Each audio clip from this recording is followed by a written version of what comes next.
All right, hello everyone. Welcome to our next unit. We're going to begin talking about the age of industry and industrialization. So today we're going to talk about how the age of industry began, some of the factors and elements that led up to it. So our objectives and standards recognize how population growth led to the Industrial Revolution and summarize the inventions that transformed industry. Take a look here at the standards if you would.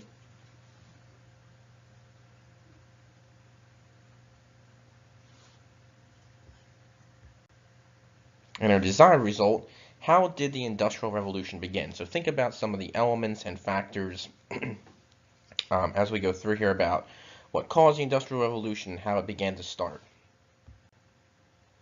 All right, so the Agricultural Revolution. So in the 1700s, many small farms covered England. Wealthy landowners actually bought up these farms and began practicing new farming techniques. Now, farmers used something called enclosures or larger fields to boost crops and harvesting. And with the rise of crops and harvesting, this increase in crops and harvesting, it led to new inventions such as the seed drill. And the seed drill also improved agriculture. So as food surpluses exploded, so as more and more food is being produced, living conditions improved for people since they were able to eat better food and eat more food in general. We begin to see the population increase. So small farmers were forced to, this should say sell, I apologize, so, to sell their land because of this, and many were then forced to move to the cities for work. So besides an increased number of workers needing jobs, so all these farmers who now had to sell their land now need jobs. That's one element that is required for industrialization to occur. England also had natural resources that fit the needs of industry.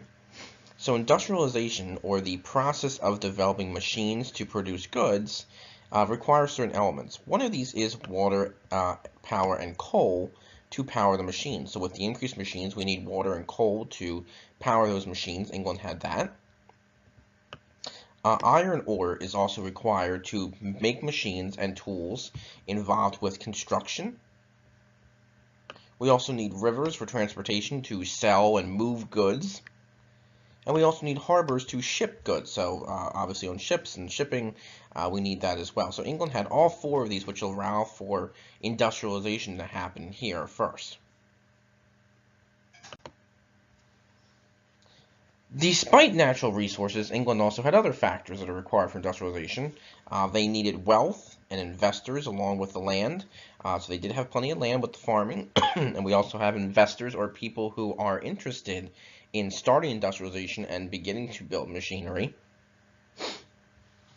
And like we said earlier too, they also had the population of workers now who were needed to begin industrialization as well. So they have the land, they have the labor, and they have the wealth. So those are the three things that are required for industrialization. So inventions are also going to increase production as well. So think about maybe if you sew, would you rather sew 100 shirts by hand or have a machine do it? Well, most people would probably say they'd rather have a machine do it. What we have here is what we call a power loom. And this thing here would make clothing. So a worker could make cloth or clothing out of this, and it would produce much more clothing and cloth at a quicker rate. So we begin to see inventions like the power loom begin to come into play much more often, and one person could make many, many shirts in an hour instead of, one or two.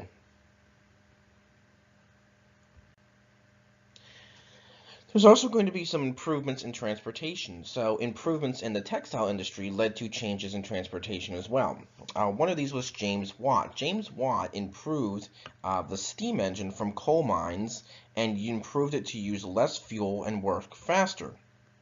Now, an entrepreneur is someone who invests money and time into a business or idea, and one of these was Matthew Boulton. And Matthew Boulton encouraged James Watt to build a better engine.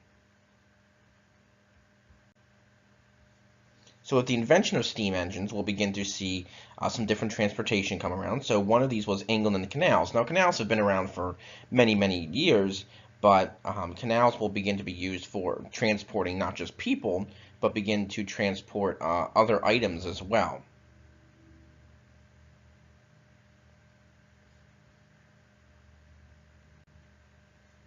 Roads will also improve. So a Scottish engineer by the name of John McAdams made roads, excuse me, with layers of large stones for draining purposes. Prior to this, the roads would become swampy, muddy. They'd be hard to navigate. They'd be hard to, you know, transport things on because they were just muddy, mushy pieces of land.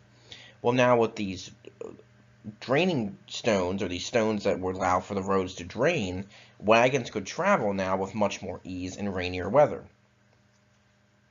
Investors also built roads and operate them for profit, so they began to charge people for the roads, to use the roads. So think about an example of this would be like the turnpike in Pennsylvania, and this was an idea that came around in England as well, because people called these new roads turnpikes because people would have to pay a toll for the turnstiles or the turnpikes to move or to open up before they could travel on their way. So this is very similar to what we have today in Pennsylvania and things like that, is you have to pay to get on it, and and that's what you pay the toll to get through. The railroad. So Richard Trevithick created the first steam-driven locomotive in 1804, and engineers are going to work to improve this idea. George Stephenson actually built engines and began work on the first railroad line in 1821. In 1825, the first railroad line will open up in England. And here is a drawing of what one of the original steam engines, one of the original train engines looked like.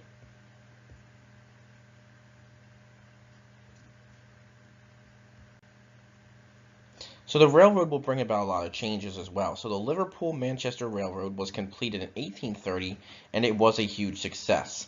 It connected the port city of England with the inland city. So now railroads can again transport goods, materials, cheaper products, and also make things easier to transport. Railroads could also transport people to the cities for jobs and allowed for people to travel to distant places as well with much more ease. Alright, so that's all I have for this lesson. Please try your best on the questions that follow, and I'll hopefully see and talk to you soon.